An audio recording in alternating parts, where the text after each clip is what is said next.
40여 명의 암살단의 은밀한 계획에 대해서 우리가 말씀을 볼 수 있었습니다. 이들은 바울을 죽이기 전까지는 먹지도 마시지도 않겠다라고 결의하면서 바울을 일단 천부장이 거하고 있는 그 로마 군영 내에서 사내들인 공회로 데리고 오도록 부탁을 해서 바울이 옮겨지는 그 과정에서 기습을 해서 바울을 죽이려고 하는 그런 음모를 꾸미고 있었던 것입니다. 그런데 그들이 매복에 있다고 하는 말을 바울의 생질, 바울의 외조카가 전해 듣고서 이제 이 사실을 바울에게 가서 알리게 되어집니다. 이런 상황들을 볼 때에 주님께서 배후에서 섭리하시고 또 주관하고 계시다고 하는 것을 우리는 분명히 알게 되어집니다. 음모를 꾸미는 그 모든 과정들을 이제 바울의 외조카가 우연찮게 듣게 되어지고 그리고 그 내용을 바울에게 전달함을 통하여서 목숨을 잃을 뻔했던 그 위기의 순간을 넘기는 그런 상황을 보게 되어집니다. 우리가 잘 알듯이 에스더서에도 유대 민족의 구원을 이루는 그 하나님의 섭리를 우리가 모르드게라고 하는 사람을 통하여서 하만의 계획을 이제 역이용해서 결국은 하만이 죽고 유대인들이 살아나는 장면을 볼 수 있었습니다. 이 모든 과정들이 결코 우연이라고 할 수 없을 만큼 이 모든 배후에는 하나님께서 함께 하시고 있다고 하는 것을 우리가 발견하게 되어집니다.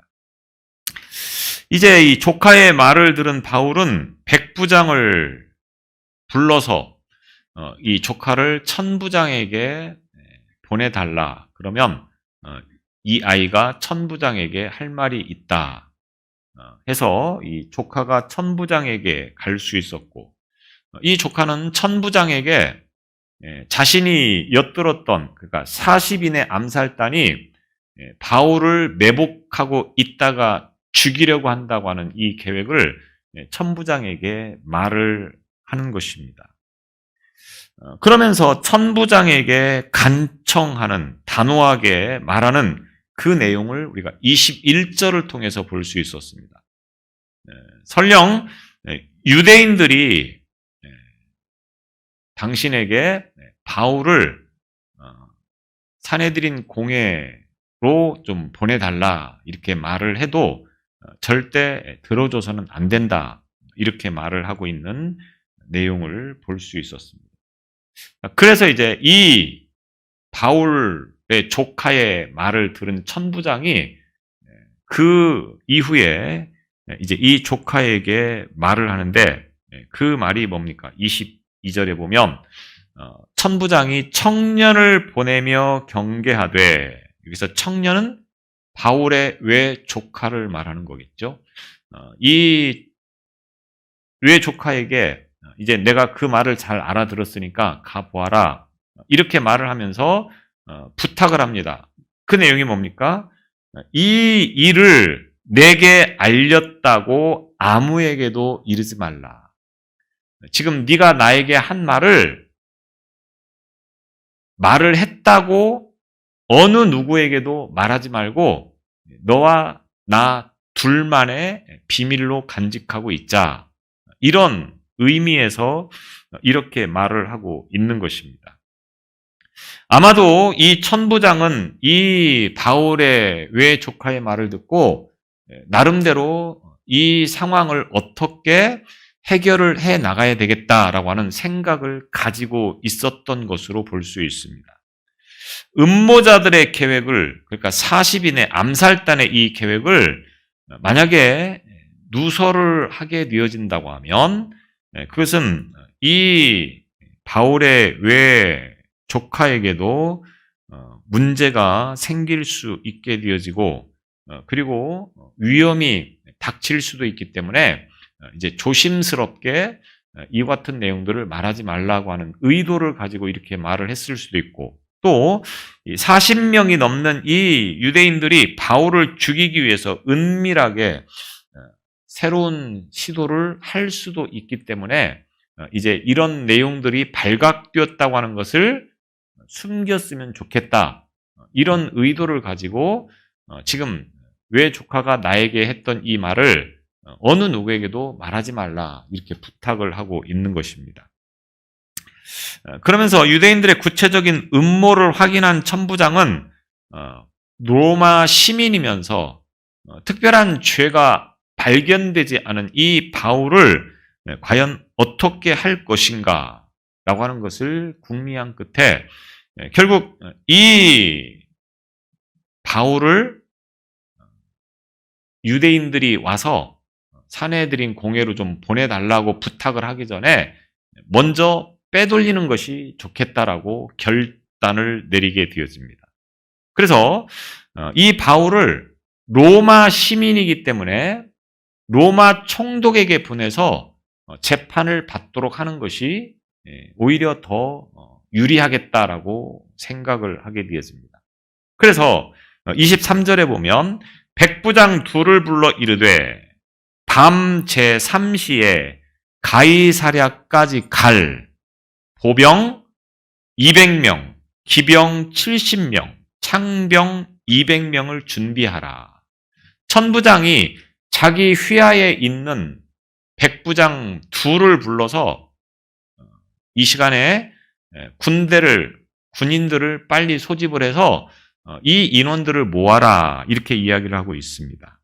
밤 제3시에 이렇게 이야기하고 있는데 이 밤 제3시란 우리 시간으로 말하면 밤 9시경을 말하는 것입니다. 그러니까 이 바울의 조카의 말을 듣고 즉시 이 일을 밤에 진행을 시켜야 되겠다. 날이 밝은 다음에 해도 충분히 할 수 있는 일 아니겠습니까? 그런데 이 천부장이 생각하기에는 지금 이 밤에 당장 이 일을 진행하는 것이 좋겠다라고 결정을 내려서 이제 백부장을 불러서 신속하게 군인들을 빨리 불러서 이 바울을 호송하게 하는 겁니다. 그런데 바울 한 사람, 죄인이라고 취급당하는 이 바울 한 사람을 호송하기 위해서 군인이 무려 몇 명이 동원되어집니까? 200명, 70명, 200명 더하면 그 인원을 동원을 시킵니다. 보통 천부장이라고 하면은 그 휘하에 1000명 정도의 병사를 데리고 있다고 해서 천부장이라고 이렇게 이야기를 합니다. 그런데 일반적으로 물론 1000명 가까이 되기는 하는데 대략 600명에서 1000명 정도의 인원이 이제 이 천부장 휘하에 있는 병사들이라고 하는 겁니다. 그러니까 반 이상이 훨씬 더 되는 인원을 동원을 시켜서 이 바울을 호송하려고 하고 있다라고 하는 것입니다. 그런데 천부장이 굳이 이렇게 일을 서둘러서 진행을 하는 데에는 바울을 살려두기 위한 그런 목적도 물론 되겠지만 더 중요한 것은 뭡니까? 자신이 관할하고 있는 이 지역에서 로마 시민이 시민권자를 가지고 있는 사람이 유대인에 의해서 죽게 되어진다고 하면 그 책임을 누가 물어야 됩니까? 결국 지휘관이었던 이 천부장이 책임을 물어야 되기 때문에 그런 사실을 피하고자 하는 의도를 가지고 차라리 그럴 바에는 이 바울을 총독에게 보내서 자신의 관할이 아닌 지역에서 일이 터져도 터지는 것이 훨씬 더 자신에게 유리하겠다. 자신의 입장에서 유리한 그런 길을 선택해서 이렇게 일을 진행시키는 것이라고 볼 수가 있겠습니다. 그래서 지금 이 예루살렘에서 가이사랴까지는 대략 100km 정도가 된다고 합니다. 서북방 쪽으로 약 100km 정도의 그 거리를 밤에 병사들을 모아서 이 바울을 호송을 하겠다라고 하는 것입니다. 그리고 이 일을 호송하기 위해서 보병, 마병, 창군 이렇게 동원을 시키고 있는데, 보병이라고 하면 말 그대로 중무장한 어떤 일반 병사들을 말하는 것일 것이고, 마병은 말을 탄 병사들, 그다음에 창군은 오른손에 창을 들고 다니는 군사라고 하는 뜻을 가지고 있는데, 아마도 보충 부대 정도로 여겨지는 그런 군인들로 볼 수가 있겠습니다. 그래서 이 군사들을 동원하여서 이 바울을 안전하게, 혹시 무슨 일이 생기지 않도록 안전하게 보호를 해서 이제 로마 총독에게 보내기로 결정을 하게 되었다라고 하는 겁니다. 그러면서 24절에 보면 또 바울을 태워 총독 벨릭스에게로 무사히 보내기 위해서 짐승을 준비하라. 군인들만 동원을 한 것이 아니고 바울을 태워서 갈 수 있는 짐승을 준비하라. 이렇게 표현을 하고 있습니다. 여기서 우리 성경에는 짐승이라고 표현하고 있는데, 원어에 보면 이 단어가 복수형으로 되어 있습니다. 그러니까 한 마리가 아니고 여러 마리가 이제 준비를 하라, 이렇게 말을 한 것으로 볼 수 있다고 하는 겁니다. 이 죄인 한 사람을 데리고 가는데 굳이 이렇게까지 할 이유는 사실 없는 것이 어떻게 보면 현실적인 일이라고 볼 수도 있겠습니다. 그런데 천부장은 지금 최대한 바울의 편의를 제공하고 그의 안전을 위해서 다방면으로 필요한 것들을 이제 준비를 해서 이 바울을 호송하려고 하는 것을 보게 되어집니다. 무엇보다도 바울은 로마의 시민이었고, 로마의 시민이기 때문에 로마의 군인들이 지켜줄 그런 책임과 의무가 있다고 하는 거죠. 그래서 아무리 죄인이라고 해도 사실은 로마의 시민이기 때문에 다른 식민지 국가에서 그 문제를 처리하지 않도록 하는 것이 원칙이었기 때문에 이제 그런 어떤 내용들도 포함을 해서 결국은 가장 바울을 편의를 제공하면서 총독이 있는 가이사랴까지 호송을 하려고 하는 것입니다.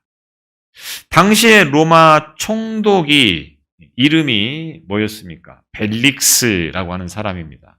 전해지는 말에 의하면 이 벨릭스는 본래 노예 출신이었다고 합니다.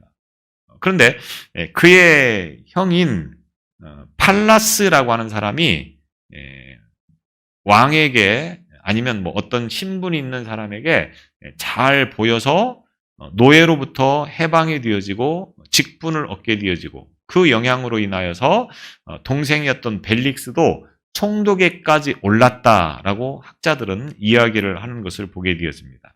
그래서 벨릭스 총독이 있는 가이사랴까지 이 로마를 호송하려고 하는 것이 바로 지금 천부장의 계획이었다고 하는 겁니다. 그러면서 이 로마의 천부장이 벨릭스 총독에게 바울을 보내는 데 있어서 그냥 보내는 것이 아니고 편지를 써서 보냅니다. 그래서 25절에 보면 아래와 같이 편지하니, 이런 말을 하고 있습니다. 편지를 써서 편지와 함께 바울을 보내고 있는 거죠. 그래서 26절로부터 30절까지가 그 편지의 내용인 것을 보게 되어집니다. 바울은 이제 유대인들의 암살 음모까지 오는 이 모든 과정에서 보면 많은 위기와 어려움들이 있었습니다. 여기에 대해서 바울은 구체적으로 자신이 어떤 행동을 취해서 위기를 극복한 적은 사실 없습니다. 모든 것을 다 하나님께서 해 주셨다고 하는 겁니다. 바울은 감옥에 갇혀 있었고, 또 죽이려고 하는 사람들을 잠깐 피해 있었고, 이런 정도로 하고 있었는데, 나머지는 다 하나님께서 결국 이 바울을 지켜주시고 보호해 주신 것을 봅니다. 암살 음모도 우연찮게 조카로 하여금 그것을 듣게 하여서 위기를 극복하게 하고, 또 천부장의 보호를 받아서 이제 총독이 거하고 있는 가이사랴로 간다고 하는 것은 바울이 예루살렘을 떠나서 로마로 가는 하나의 과정이라고 하는 겁니다. 그래서 그토록 바울이 하고 싶었던 로마에 가서 복음을 전하고자 하는 그 길을 이와 같은 방식으로 열어주고 있다라고 하는 겁니다. 그래서 우리가 하나님께서 우리의 모든 상황들을 다 아시고 길을 열어주시는 분이라고 하는 것을 우리는 성경을 통하여서 분명히 알 수 있어야 된다고 하는 겁니다. 이 우연 같지만 사실은 하나님께서 다 계획하시고 뜻하시는 대로 모든 일들을 이루어 가신다라고 하는 겁니다. 그래서 우리가 때로는 이해할 수 없고, 왜 하나님의 사람이 바울이 무슨 잘못을 했습니까? 바울이 잘못했다고 하면 하나님의 복음을 전하는 일을 위해서 다 포기하고 다 버리고 그리고 복음을 전하는 일에만 전념했다고 하는 겁니다. 그런 바울이 얼마나 많은 고초를 겪으면서 위기를 겪으면서 죽음의 그런 순간까지도 이제 목전에 둔 그런 절대절명의 시간들이 많이 있었습니까? 그런데 하나님은 그 순간순간마다 이 바울을 지켜주심을 통하여서 바울의 그 계획하는 일들을 이루어 가신 것을 우리가 목격하게 되어진 것입니다. 오늘 우리의 삶도 마찬가지입니다. 우리가 몸부림을 치고 우리가 발버둥을 쳐서 될 문제는 아무것도 없다고 하는 겁니다. 물론 그렇다고 내가 해야 할 일을 하지 말고 가만히 있으면 된다고 하는 것을 말하는 건 아닙니다. 문제를 만나면 먼저 하나님께 엎드려 기도하고, 그러면 하나님께서 모든 문제를 해결해 주시는 분이라고 하는 것을 바울을 통해서 또 성경의 많은 인물들의 그 삶을 통해서 우리에게 분명하게 보여주고 있다고 하는 겁니다. 어떤 상황과 어떤 형편에서도 주님과 동행하며 말씀과 기도로 우리 자신을 세워가면 나머지는 다 하나님이 알아서 해 주신다고 하는 겁니다. 그런데 문제는 뭡니까? 그런 믿음을 가지는 것이 아니고 어떤 문제를 만나면, 어떤 상황을 만나면 그것을 내가 하려고 하는, 그래서 하나님이라고 하는 그 능력의 하나님의 어떤 그런 것들을 우리가 붙잡고 신뢰하는 것이 아니고 내 자신이 그런 문제를 해결하려고 하는 그런 습관이 자꾸만 나온다고 하는 것입니다. 우리는 모든 것들을 다 하나님께 맡기고 나는 그냥 하나님께서 인도해 주시고 책임져 주실 줄로 믿고 그 말씀에 순종하고, 그래서 내가 감당해야 될 그 사명만 감당하면 된다고 하는 그런 믿음을 우리가 가질 수 있어야 되겠습니다. 여튼 하나님께서는 이와 같이 모든 것들을 준비하셔서 바울을 인도해 가시게 되어지고, 그리고 이제 이 과정을 통해서 비록 로마의 어떤 군인이었지만 하나님께서 이 군인을 잘 활용하여서 하나님 나라를 세워가는 것을 보게 되어집니다. 그래서 이 천부장이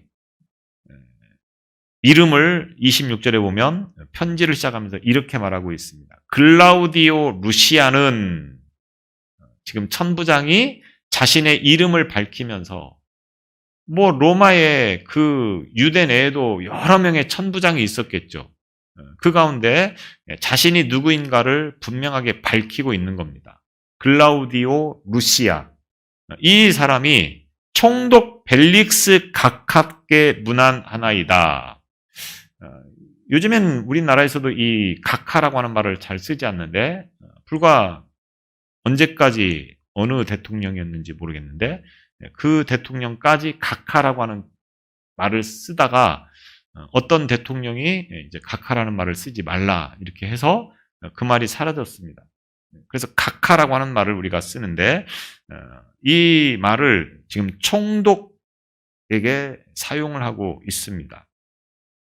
그래서 총독에게 이제 편지를 통하여서 바울을 보내게 되어지는 과정과 배경을 지금 설명을 하고 있는 것입니다.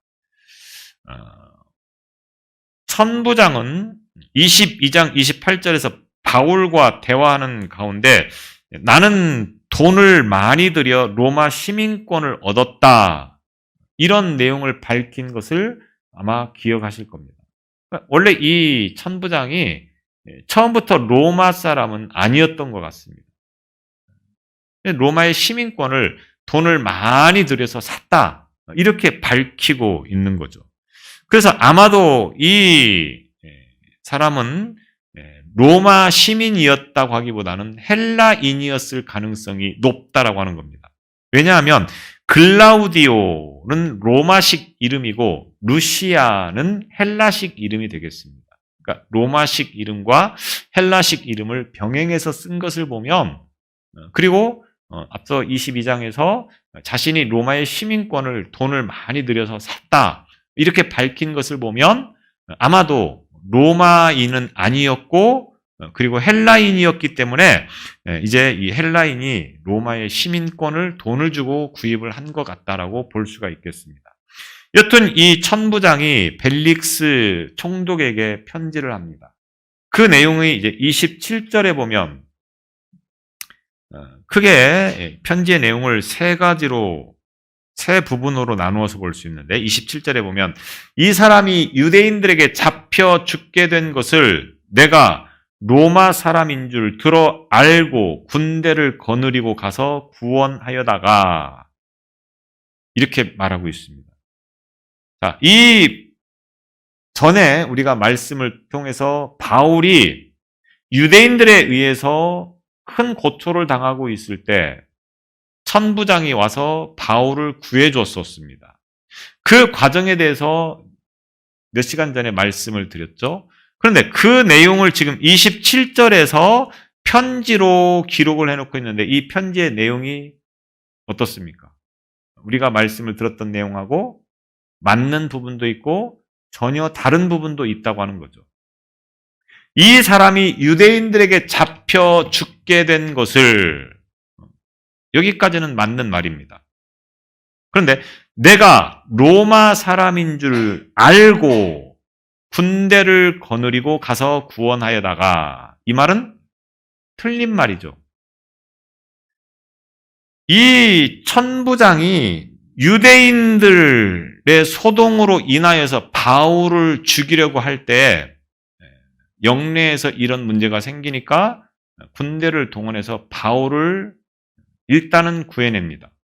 그리고 이 바울을 고문하려고 할 때에 바울이 내가 로마 사람인데 제대로 재판도 받지 않고 이런 일을 당하면 되겠느냐라고 말을 할 때에 비로소 이 바울이 로마 사람인 것을 알게 됐다고 하는 겁니다.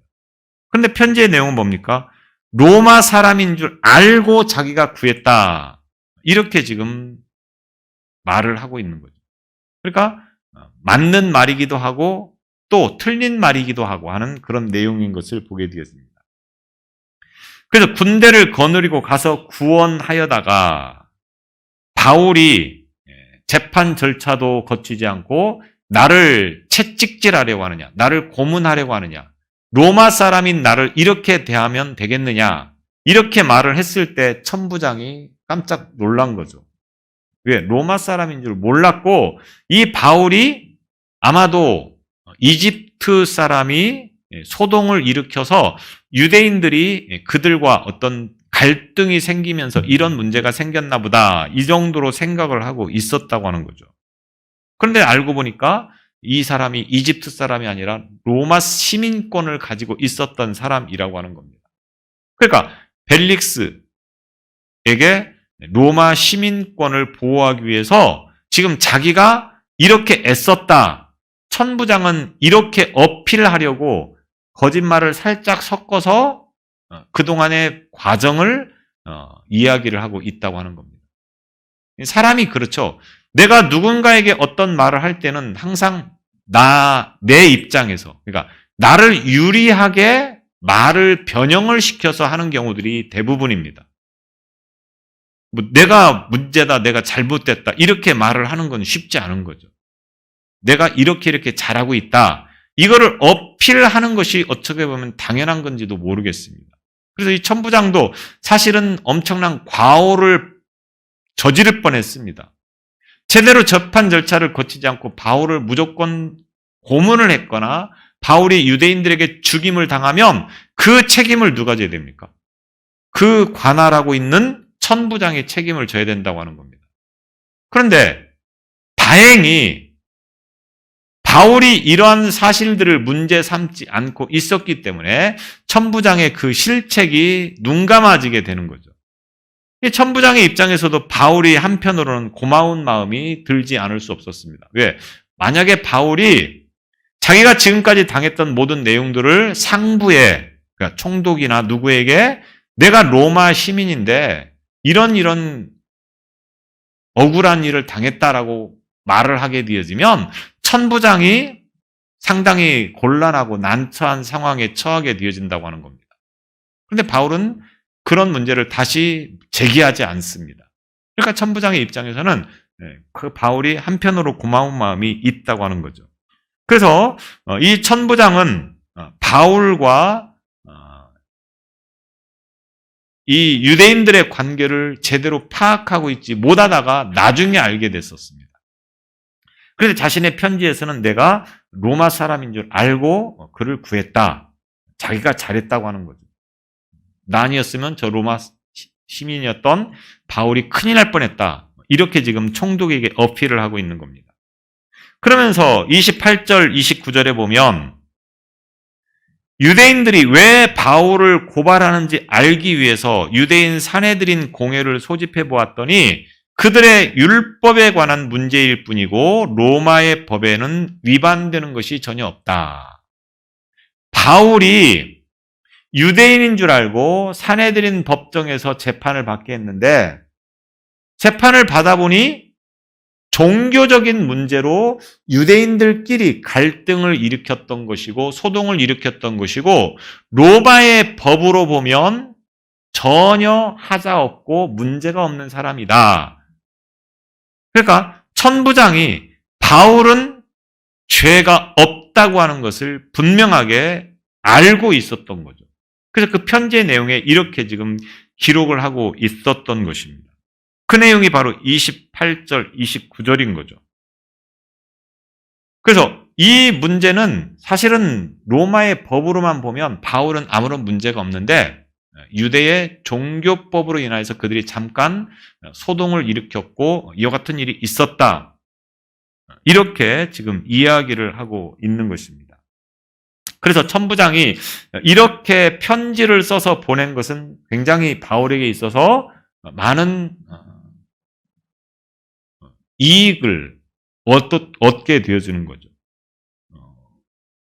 한 가지도 29절에 보면 한 가지도 죽이거나 결박할 사유가 없음을 발견하였나이다.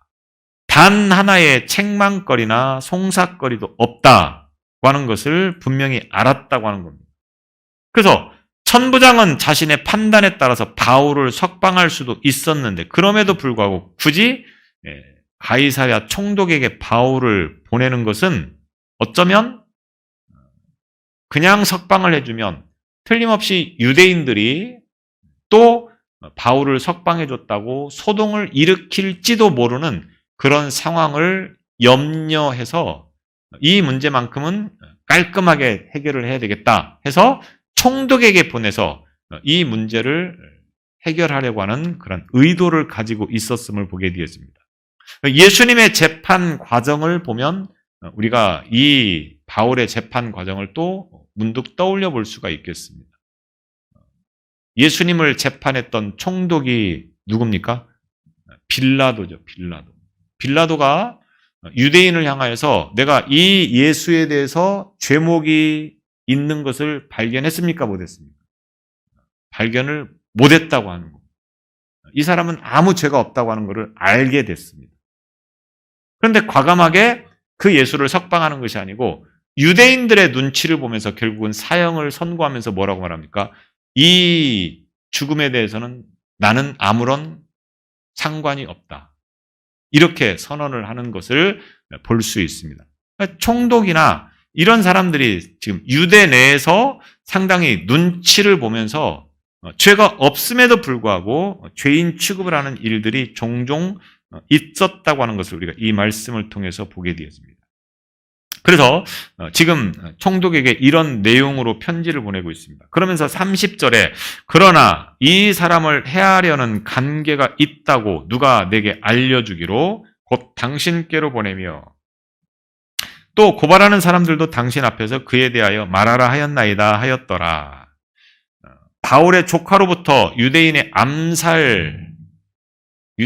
바울의 암살 계획을 듣고 그래서 그날 밤에 아무도 모르게 지금 이 바울을 가이사라로 호송을 하고 있음을 말하고 있습니다. 아마도 이 천부장이 총독에게 이 편지를 쓰던 시간은 아직 바울을 데리고 떠나지 않은 시간이라고 볼 수 있습니다. 왜? 바울을 호송하고 있는 군인 편에 이 편지를 보냈기 때문에 이 편지를 쓰고 있는 순간은 아직 바울이 그 천부장의 그 관할 지역에 있었다고 하는 것입니다. 그런데도 천부장은 바울의 고발자들에게 이 편지를 쓰는 시간 전에 바울을 총독 앞으로 고소해도 좋다라고 자기가 이미 통보해 놓은 것으로 지금 이야기를 하고 있는 겁니다. 바울에게 천부장이 이제 총독에게 당신을 보내겠다라고 하는 것을 사전에 허락받았다. 이렇게 이야기를 하고 있는 것입니다. 천부장은 어떻게든 총독 벨릭스에게 바울이라고 하는 이 사람을 통하여서 자신이 자신의 역할을 얼마나 잘 수행하고 있는가를 어필하려고 하는 그런 태도로 일관되어진 편지의 내용을 우리가 지금 보고 있는 것입니다. 결국 벨릭스 총독이 역사적으로 보면 그 이후로 7년여 정도 총독으로 있다가 역사에서 이제 사라지는 그런 과정을 보게 되었습니다. 천부장은 이 총독에게 잘 보여서 자기의 어떤 입신양면을 위해서 사용을 하려고 했는데 결국은 그것이 뭐 큰 효과를 보지 못한 것이라고 볼 수가 있겠습니다. 그래서 이 바울이 결국은 총독이 있는 가이사랴로 호송되어지는 그러한 위치에 지금 있게 되어지는 것을 우리는 볼 수 있습니다. 여기서 이 천부장이 오늘 바울을 만난 것은 그에게 큰 행운이 아닐 수 없습니다. 바울이 어떤 사람입니까? 세계 각처를 다니면서 복음을 전했던 사람입니다. 때로는 바울을 만난 사람이 바울로부터 복음을 듣고 그리고 구원받은 사람이 분명히 많이 있었다고 하는 겁니다. 백부장 같은 경우에도 대표적인 예가 되겠죠. 그렇다고 하면 이 천부장도 이 기회에 바울을 만난 것으로 인하여서 굉장한 구원의 은혜를 누릴 수가 있었음을 보게 되었습니다.